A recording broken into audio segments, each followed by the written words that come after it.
Thank you so much for being so patient with all our questions. I have one about closed and sectoral and open work permits.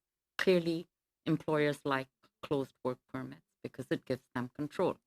But we also know from evidence that employees, temporary foreign workers, are more likely to tolerate abuse because they're interested in transitioning to the next step, whatever that step may be. I wonder if there's a bridge that can be thought of, and that is open work permits, let's say for an industry where we know the demand is high and is permanent, let's say mushroom growers, creating an open work permit for temporary foreign workers in the mushroom industry and planning this in participation with the Mushroom Growers Association of Canada.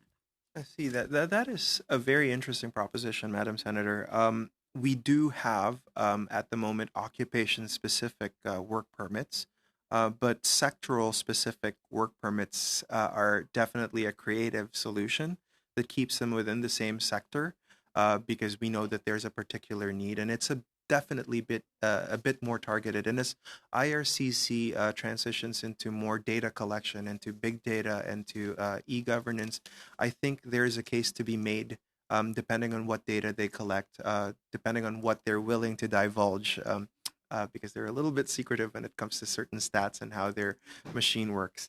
But I would say that it is certainly a creative solution. And I will also say that in 2019, just before the pandemic, IRCC actually did do a call out for comments on occupation specific work permits. I'm not sure if they followed through. I don't think they did. And I think it just got overtaken by the pandemic. So I think now that we're hopefully at the tail end of this global pandemic, we can start having that conversation. And I think your notion of a sector specific work permit is definitely worth that conversation. As we're coming, I see, to the end of our questions, let me ask you the $1,000,000 question again. We are studying temporary foreign workers, their conditions, their route to permanence. What would be the top line recommendations you would like to see in our report? What we would like to see is a coherent program that talks about transitioning temporary foreign workers into permanent resident, at least for those who wish to stay in Canada.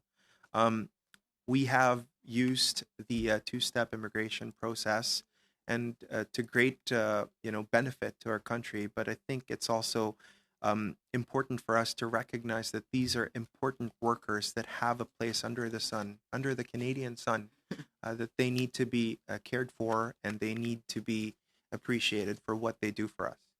Thank you very much. The Canadian sun, when it shines, should shine equally on all of us. Thank you so much, Mr. Dangzalan. You've been most generous with our questions